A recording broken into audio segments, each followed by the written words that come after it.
In the summer of 1992, a dying man sat in front of a camera for the final time.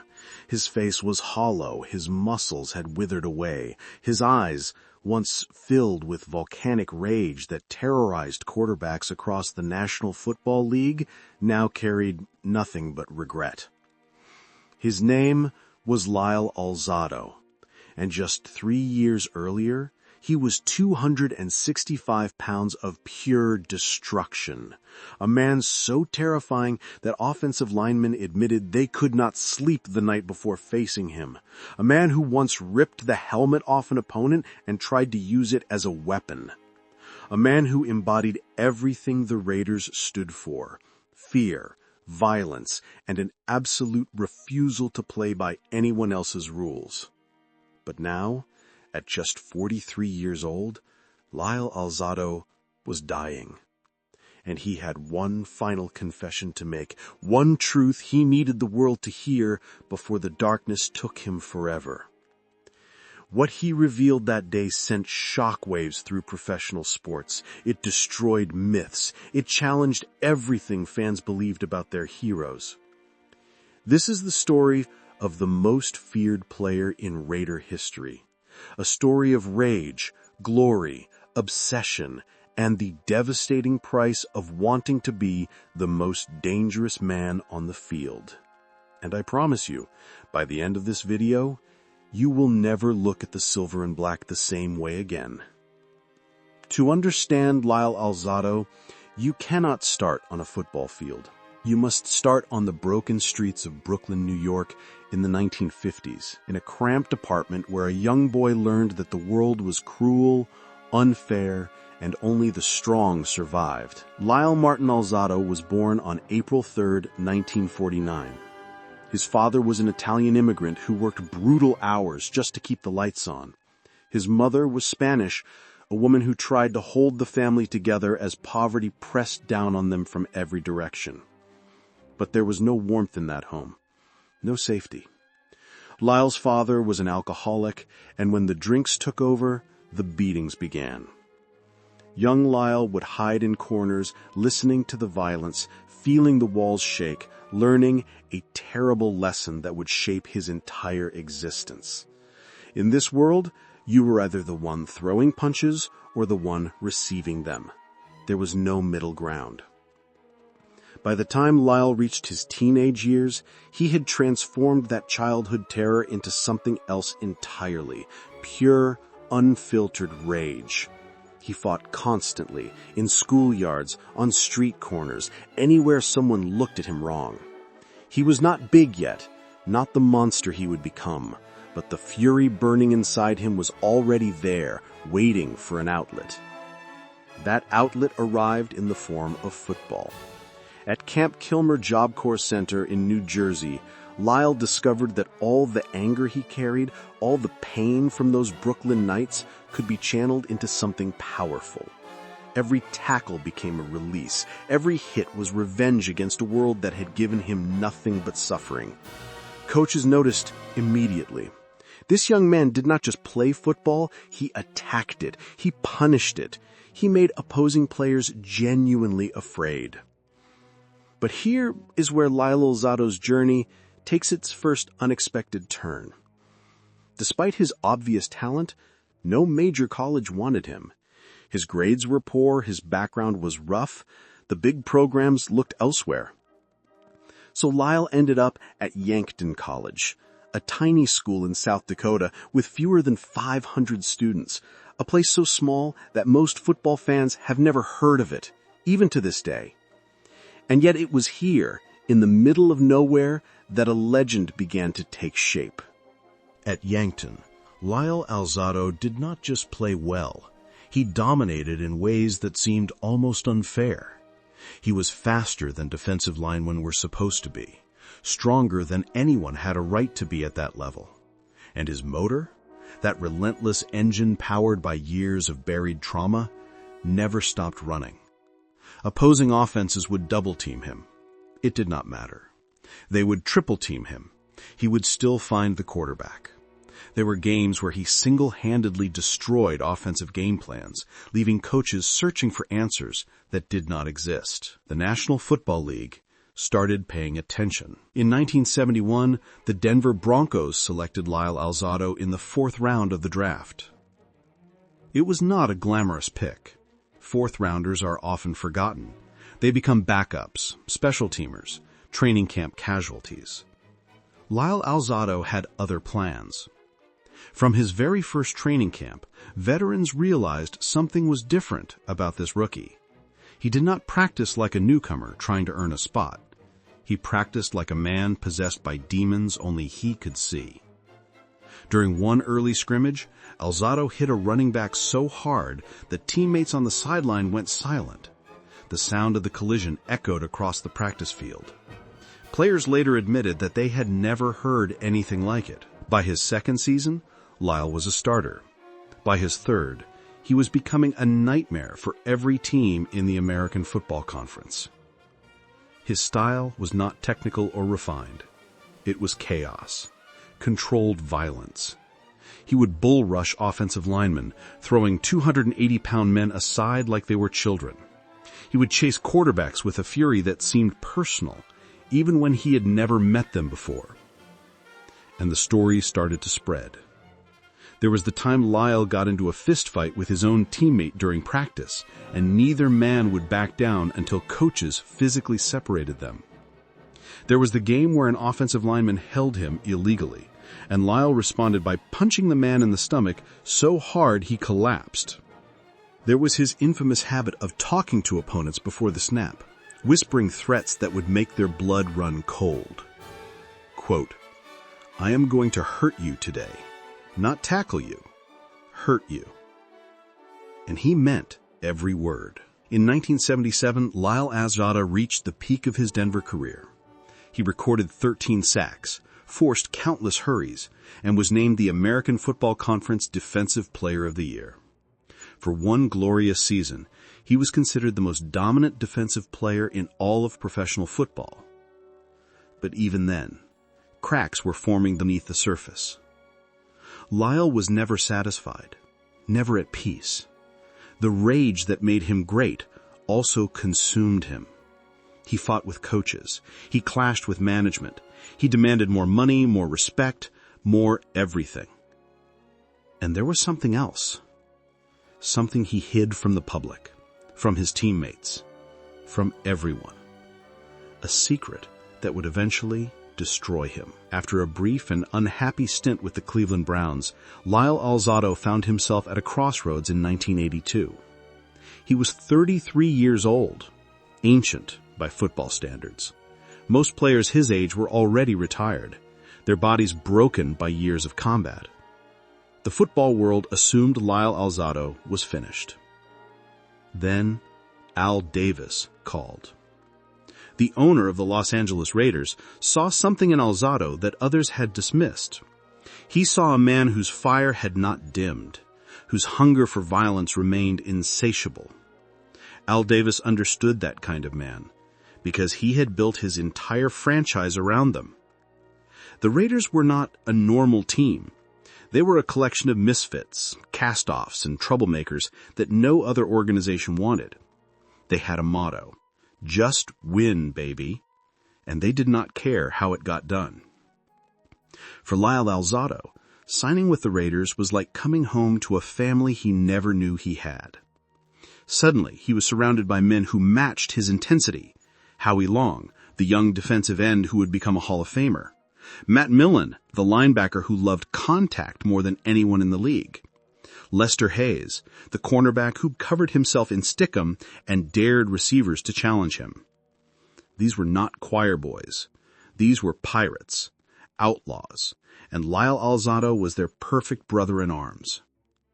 The transformation was immediate. Freed from organizations that tried to contain him, Alzado unleashed a level of ferocity that shocked even those who thought they knew him. At an age when most players are slowing down, he was playing the best football of his life. His signature moment came in Super Bowl 18 when the Raiders faced the Washington Redskins for the championship. Washington had the league's best offense, They were heavy favorites. Experts predicted a close game, possibly even a Redskins victory. They were wrong. From the opening whistle, the Raider defense, led by Alzado, attacked with a brutality that left Washington stunned. Quarterbacks were hammered into the turf before they could set their feet. Running backs were met with collisions that made the entire stadium gasp. Alzado was everywhere that day, pressuring the passer, stuffing runs, screaming at opponents with that wild look in his eyes that offensive players had learned to dread. When the final whistle blew, the Raiders had won 38-9. It was a demolition, a statement, and Lyle Alzado, at 34 years old, had his championship ring. In the locker room afterward, surrounded by champagne and celebration, Alzado held that ring like it was the most precious thing in the universe. For a kid from Brooklyn who had nothing, who came from violence and poverty, this was validation. He had climbed the mountain. He had proven everyone wrong. But the cost of that climb was already collecting its toll. For years, Lyle Alzado carried a secret that ate at him from the inside. It started back in 1969, long before the NFL, long before the glory. A college coach pulled him aside and handed him a bottle of pills, anabolic steroids. The coach promised they would make him bigger, stronger, faster. They would transform him from a prospect into a monster. Lyle took the pills, and he never stopped. For over 2 decades, Alzado injected himself with steroids and human growth hormone. He spent thousands of dollars every year on substances that were illegal, dangerous, and shrouded in secrecy. The results were undeniable.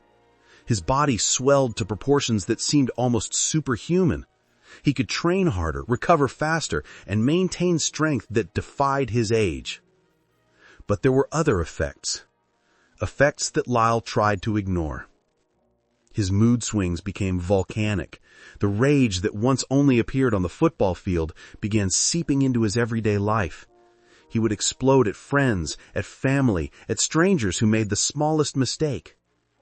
Relationships crumbled. Marriages failed. People who loved him learned to keep their distance. And still, he did not stop. Even after retiring from football in 1985, Alzado continued using. He attempted a comeback in 1990, training obsessively, injecting constantly, desperate to prove he could still compete at 40 years old. That comeback failed. His body, pushed beyond all reasonable limits for decades, was finally breaking down. Then came the headaches. At first, Lyle dismissed them as stress. Then they became migraines so severe he could barely function. His vision blurred, his coordination faltered. The diagnosis arrived like a death sentence. Brain lymphoma. Cancer. Doctors were blunt with him. This type of cancer was extremely rare in someone his age. When they reviewed his history of steroids and hormone abuse, the connection seemed horrifyingly clear. Lyle Alzado believed his drug use had caused his cancer. Medical experts could not definitively prove the link, but Lyle did not need proof. He knew his body. He knew what he had done to it. And now he was paying the ultimate price. In July of 1991, Sports Illustrated published a story that stunned the sports world. The cover showed Lyle Alzado, gaunt and weakened, staring directly into the camera. The headline read, "I lied." Inside, Alzado confessed everything. He admitted to using steroids for 20 years. He admitted to spending approximately $30,000 annually on performance-enhancing drugs. He admitted to lying to reporters, to fans, to everyone who asked if he was using. But this was not just a confession. It was a warning. Alzado spoke directly to young athletes who were tempted to follow his path. His words carried the weight of a man who knew he was dying and wanted his death to mean something. Quote, "If you are on steroids or human growth hormone, stop. I should have done this a long time ago." He described the paranoia that consumed him, the feeling that he would shrink, become weak, become the scared little boy from Brooklyn again if he ever stopped using. He talked about lying to doctors, hiding needles from family, living a double life that eventually caught up with him. The response was massive. Television networks requested interviews, talk shows wanted him to appear. For weeks, Lyle Alzado became the face of the anti-steroid movement. But his body was failing rapidly. Appearances became more difficult. Speaking exhausted him. The cancer was spreading, eating away at the brain that had once calculated pass rush angles in milliseconds. His final public appearances were almost unbearable to watch. The mighty Lyle Alzado, the most feared man in the National Football League, reduced to a fragile shadow weighing barely 200 pounds. On May 14, 1992, Lyle Alzado died at his home in Portland, Oregon. He was 43 years old. The football world mourned. But the mourning was complicated. Here was a man who achieved greatness through talent and determination, but who also cheated, who lied, who poisoned himself in pursuit of being the best. His legacy could not be separated from his choices. So, what remains of Lyle Alzado today? Among Raider fans, he is still revered. The silver and black faithful remember the intensity, the fury, the way he embodied everything their beloved team represented. They remember a man who gave everything on the field, who never took a play off, who made opponents genuinely afraid to line up against him. His number is not retired. No bust sits in Canton, Ohio. The Hall of Fame voters have passed him over, perhaps unable to reconcile his talent with his transgressions. But his impact echoes through football history in other ways. Lyle Alzado's confession helped spark a national conversation about steroids in sports. His willingness to stand before the world and admit his mistakes, to use his dying breaths as a warning, saved countless young athletes from following his path. Testing protocols increased. Awareness grew. The culture, slowly, began to shift. He cannot be called a hero in the traditional sense. His story is too complicated for that simple label. He was deeply flawed, prone to violence and deception, a man whose demons never fully released their grip. But he was also brave enough to tell the truth when it mattered most, to sacrifice his privacy, his pride, and his reputation so that others might live. That counts for something. When you watch footage of Lyle Alzado today, charging past offensive linemen with murderous intent, you are watching a man at war with himself as much as his opponents. Every hit carried the weight of a Brooklyn childhood. Every sack was revenge against a world that tried to break him. He won that war. For a while. He stood on top of professional football, a Super Bowl champion, feared by all. But some victories come at a too high a cost. The Raiders have always attracted men who play football like they have nothing to lose. Lyle Alzado was the ultimate expression of that spirit. Brilliant, terrifying, tragic. If this story moved you, if you felt the weight of his journey from Brooklyn to the Super Bowl to that final heartbreaking confession, then do me a favor. Hit that subscribe button and join this channel as we continue exploring the incredible history of the Silver and Black. From Oakland to Los Angeles to Las Vegas, no franchise has stories like the Raiders. Drop a comment below telling me which Raider legend you want me to cover next. I read every single response, and your suggestions shape future videos. And share this with another member of Raider Nation. Share it with someone who needs to know this story. Because legends like Lyle Alzado deserve to be remembered. Not just for how they played, but for the complicated truth of who they really were. Until next time, Raider Nation, commitment to excellence.